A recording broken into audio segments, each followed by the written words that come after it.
It began not with trumpets, not with the thunder of announcements echoing across the Vatican Square, but with a quiet decision, a gesture so subtle, most of the world missed it.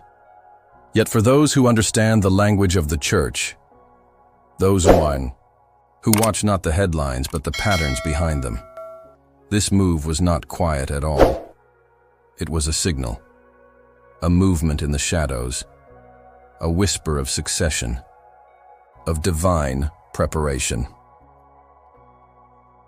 On May 24, 2025, while the world focused on wars, politics, and noise, Pope Leo XIV, the first American pontiff, made a decision behind the marble walls of Vatican City that could shape the future of the Church. He handed over the Bishopric of Albano, a seat rich in tradition, a spiritual inheritance once occupied by himself, to Cardinal Luis Antonio Tagle, a name familiar to many, but now carrying an entirely different weight. What seems ceremonial to the untrained eye is in truth a message of profound trust. Because Albano is not just a title, it is a key, a bridge between what was and what might soon come. In a world constantly swayed by sensational headlines, sometimes the quietest stories carry the most unexpected weight. Amid the many shifts within the global Catholic Church, this handover, gentle, almost whispered, has become a symbol of continuity, of fraternity, of something unfolding behind the veil. This is not the first time the names Tagle and Leo XIV have stood side by side. In fact, it has always been this way. Two men shaped by prayer, marked by mission, walking two ends of the earth but moving toward the same divine center. And now, one gives to the other what he once held himself, a throne not of power, but of preparation. Luis Antonio Tagle, called by many the voice of the East, has long been known for his humility, his intellect, his unwavering compassion. But behind that gentle smile is a man of deep resolve, a theologian forged not in the palace halls of influence, but in the broken streets where faith meets suffering. His appointment as titular Bishop of Albano, formerly held by the now Pope Leo XIV, is a moment heavy with significance. Why him? Why now? And why pass along? This specific title, from one pontiff to another man who, quietly, many already whisper, might one day wear white? This is not politics. This is prophecy in motion. Not written in stone, but unfolding in steps, careful, precise, and holy. Because if you trace the path backwards, you'll see it. The dicastery for evangelization, the liturgical moment when Tagle placed the ring of the fisherman on Pope Leo's hand, the shared vision between them for a church not of empire, but of mercy. These are not coincidences. These are threads. And now the Albano thread has been placed in Tagle's hands. Understand this. In the complex tapestry of Vatican leadership, titles are often given with layers of intention. The Diocese of Albano is one of the 7 suburbicarian sees, ancient in origin, deeply symbolic. It's a role historically held by cardinal bishops, those who advise the Pope, shape doctrine, and influence conclaves. Pope Leo XIV held it, then gave it away, to his companion, to someone who understands the weight of silence, the burden of mercy, and the urgency of the gospel in a world falling apart. Some call it loyalty, others call it legacy, but a growing number are beginning to call it succession. And perhaps that is what makes this moment so chilling, not in fear, but in awe, because the Church does not move randomly. When such quiet gestures are made, they often precede thunder. Tagle has not asked for power. He never has. But those who don't chase the throne are often the ones prepared to carry it. Even now, within the marble rooms and echoing corridors of the Vatican, murmurs have begun. Not of scandal, no, but of alignment, of a church positioning itself for the next age, and of two men who may have been placed together, not by strategy, but by divine appointment. Some Vatican watchers dismiss this handover as ceremonial. But the faithful, the ones who listen with the soul, know better. They remember how Tagle wept during the Holy Mass for the persecuted. They recall how Pope Leo, before his election, said, "Only the hands that heal the wounded will ever be strong enough to hold the Church." And now, those two hands are joined again, one giving, one receiving, but both bound by mission. This is more than news. It is movement. It is the silent shifting of holy ground. If you blink, you'll miss it. But if you pray, you might just feel it. The question is no longer, what does this mean? The question is, what comes next? Then listen closely, because the hour we are now entering is not just historical, it is spiritual. What happened on May 24, 2025, was not just the reassignment of a title. It was a handover of legacy, of vision, of something sacred. And while the world slept, heaven rearranged the pieces on the board. Those who understand the Vatican know this. Nothing is done without layers of meaning. And when a sitting pope transfers his own former title to a man who once anointed him during his most sacred hour, it's not bureaucracy, it's prophecy breathing. The Diocese of Albano is not just any seat. It is a suburbicarian diocese, ancient, powerful, symbolic. Only cardinal bishops are entrusted with it. And Pope Leo XIV, once known as Cardinal Robert Francis Prevost, held it before ascending to the throne of St. Peter just weeks ago. Now, that same chair, that same responsibility, has been entrusted to Cardinal Tagle.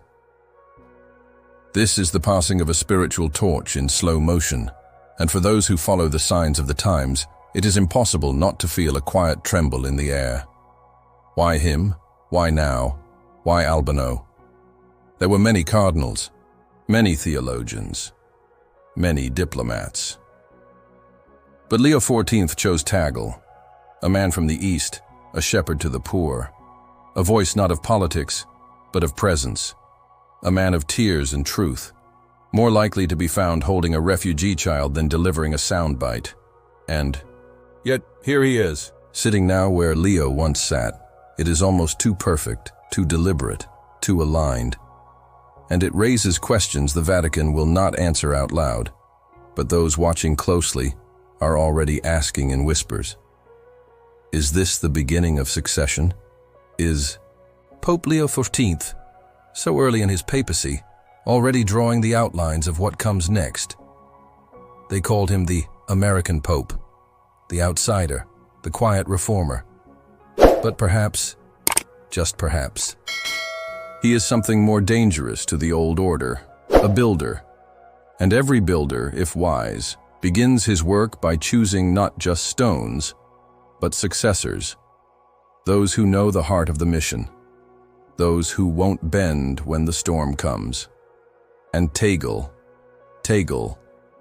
has weathered storms. From Manila to Rome, he has stood in the center of theological fire, cultural chaos, and global suffering. And every time, he answered with love. Not softness, but sacred fire cloaked in mercy. Some inside the Vatican feared his rise. They said he was too gentle, too humble. But those close to him, they know that humility is armor, that silence is strategy, and that joy is forged in suffering. This is why Pope Leo XIV trusts him, because Tagle doesn't need the throne to rule. He needs only a mission. And now, with the title of Albano in his hand, that mission is expanding. Whispers are rising from the marble corridors again. Some say this is Leo's way of giving Tagle a seat at the highest table. Others believe it's a signal, clear, intentional, that Tagle is to be watched, prepared, perhaps even chosen. Because there is a throne beyond Albano, the one in white. And while no man can claim it for himself, history has a way of circling, back to those who never asked. The ring of the fisherman, which once slid onto Leo's hand, was placed there by Tagle. It was not just a gesture. It was a binding moment, a prophetic image of one servant crowning another. Now the hands reverse, and what does that say? What does it mean when the man who crowned the Pope now inherits his most sacred former seat? This is not random. This is not routine. This is a chess move by the Holy Spirit, and the timing, too perfect to ignore, just weeks after Leo XIV's election. Just days after global headlines swirled with unrest, with division, with the desperate need for renewal in the Church, this appointment drops like thunder in disguise. And yet, no trumpet blast, no Vatican press conference dripping in gold, just a simple announcement. A quiet decree, and it is precisely that quiet that should shake us, because the Church has always moved in silence when it prepares for something immense. Before saints are revealed, silence. Before miracles break open, silence. Before the cross, there was the silence of Gethsemane. And now, as the Church steps into a new age, the silence of Albano speaks louder than 1,000 sermons. There is a storm coming. Not of violence, but of change. Heaven is rearranging the pieces. The names are being aligned. The titles are being handed not by tradition, but by providence. And Tagle, he didn't ask for this. He didn't campaign. He simply walked, and the path rose beneath him. Because sometimes, God doesn't choose the most powerful. He chooses the most faithful. And when power meets fidelity, the world is never the same. Let us not miss the moment. Let us not look away from what is right in front of us. This isn't just about Cardinal Tagle. This is about the Church's future, about what kind of shepherd will lead us into the storm, about whether the next voice from the chair of Peter will not shout, but whisper, whether the one to come will be crowned not in glory, but in grace. Because if this moment means what some fear and what some hope, then we are watching not just a transition, but a divine appointment unfold in real time. And the next chapter, it may already be written, just not yet revealed. Then let us press deeper into the mystery, because what's happening now is not ordinary. This is not a footnote in Vatican history. This is the quiet unfolding of something extraordinary, something that may one day be looked back on as the moment the winds of the Church began to shift direction. And like all sacred transitions, it didn't arrive with celebration. It arrived with whispers, with timing, with a passing glance between two men who know far more than they speak. Pope Leo XIV, a man known for silence, for humility, for unexpected mercy, did not raise his voice to make this appointment known. He simply signed the decree, gave the title, and turned the page, as if to say, "I have begun, now you continue." And Cardinal Tagle?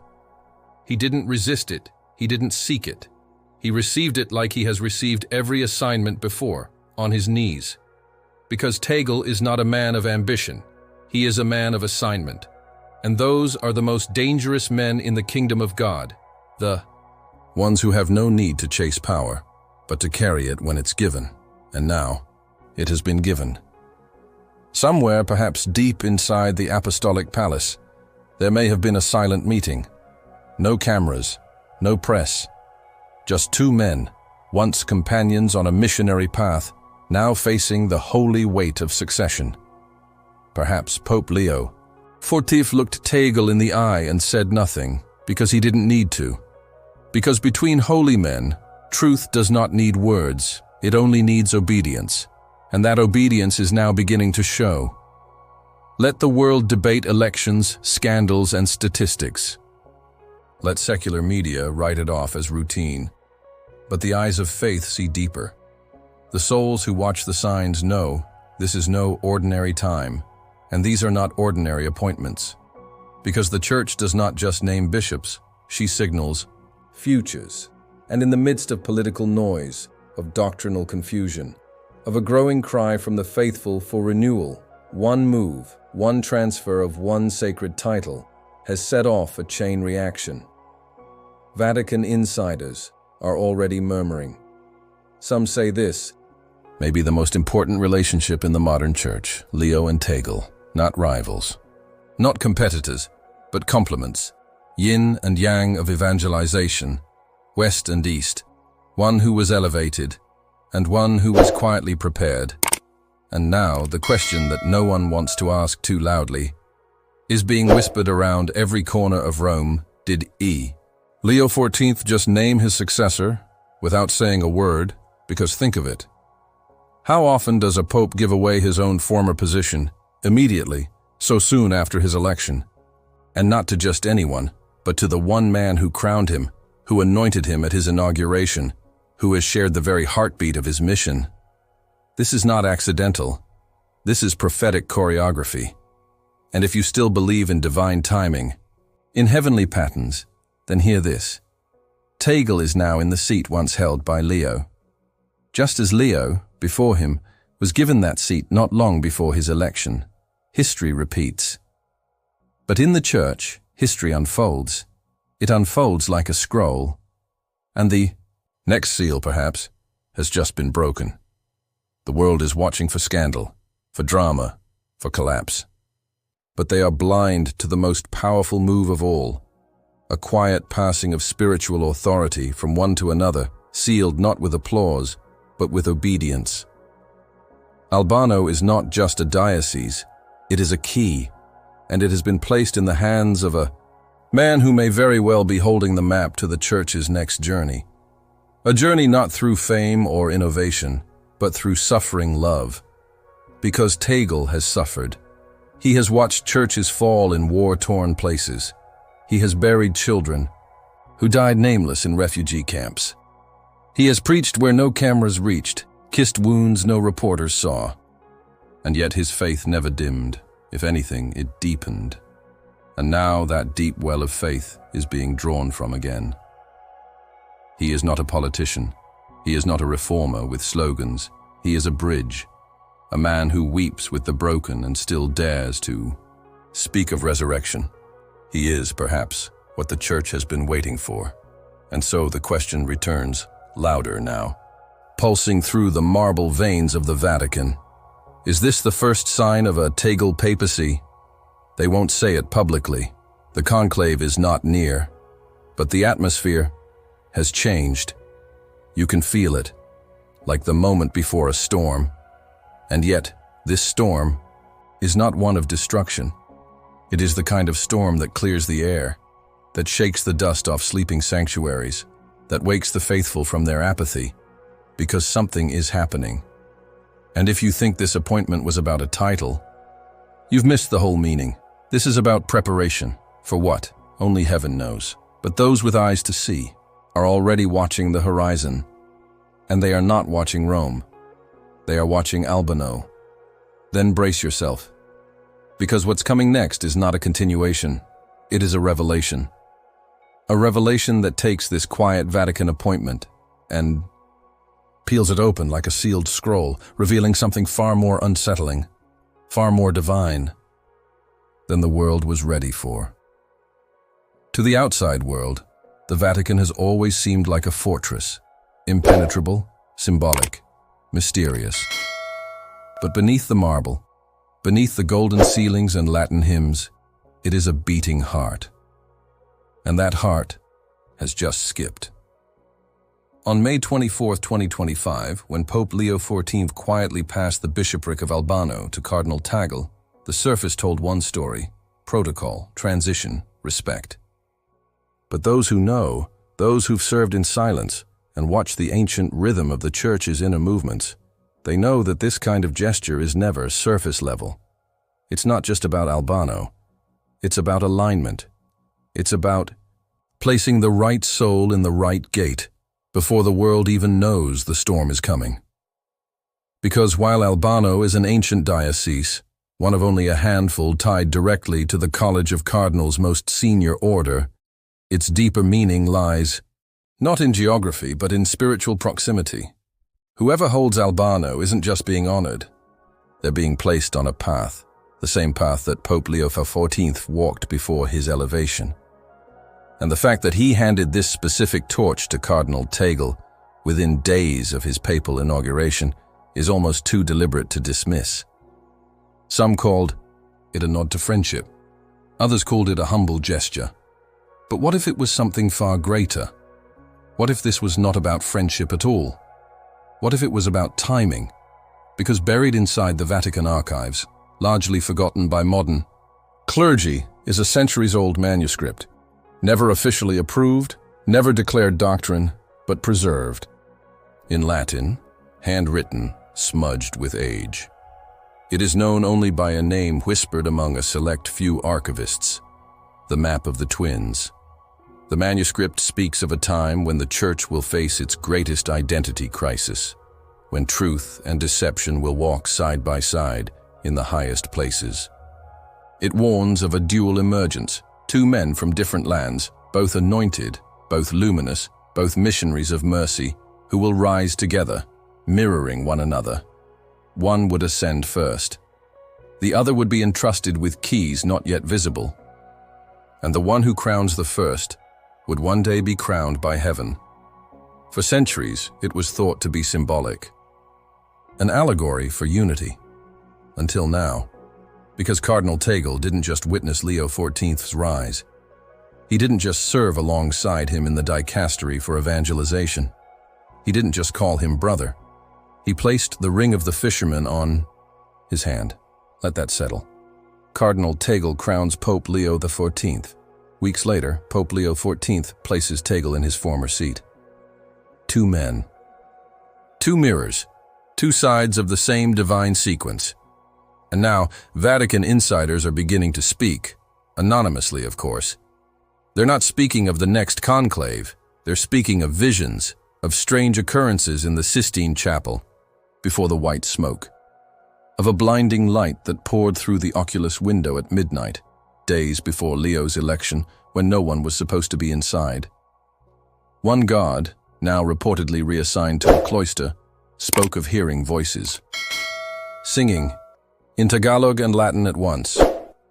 Another claimed to see two figures kneeling, not one, when the vote was cast. One in white, one in crimson.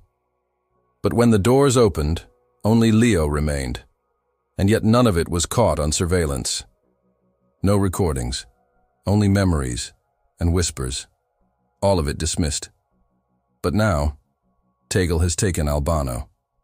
And here's the twist no one saw coming. The day before the announcement, May 23, 2025, Pope Leo XIV disappeared from the public eye. For 12 hours, not even his closest aides knew where he had gone. His security detail was rerouted, no GPS trace. His meetings for that morning were cancelled without explanation. Then, at precisely 7:06 p.m., he returned through a side entrance. He said nothing, just entered his private chapel. Witnesses say he wept. That night, the appointment was signed, Tagle, Albano. Without warning, the Vatican said it was planned. But those who've served through 3 papacies know that's not how this works. Leo saw something, he experienced something, and whatever it was, it shook him to the soul.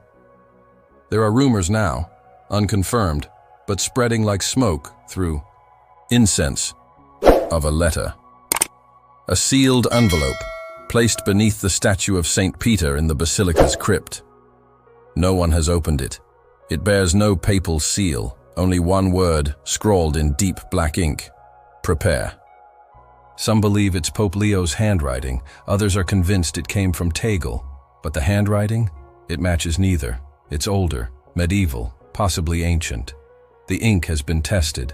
The parchment is over a century old, and yet it was placed there days ago. This is not just succession. This is not politics. This is not ceremony. This is activation. A spiritual activation between 2 men chosen not by election, but by orchestration. The kind of orchestration only heaven can conduct. Now, strange things are happening around Albano. Pilgrims have begun appearing at the diocese without knowing why. A child in Sicily reportedly spoke in tongues for over 7 minutes after touching the Albano gate. A storm cloud formed the shape of 2 mitres intertwined above the cathedral. Dome, recorded by a tourist, now viral among Catholic forums. And Cardinal Tagle? He remains silent. No interviews. No public statements. Just prayer. Long hours. Solitude. But those close to him say something has changed. He no longer walks like a cardinal. He walks like a man carrying a mantle. And then, just last night, something unprecedented happened.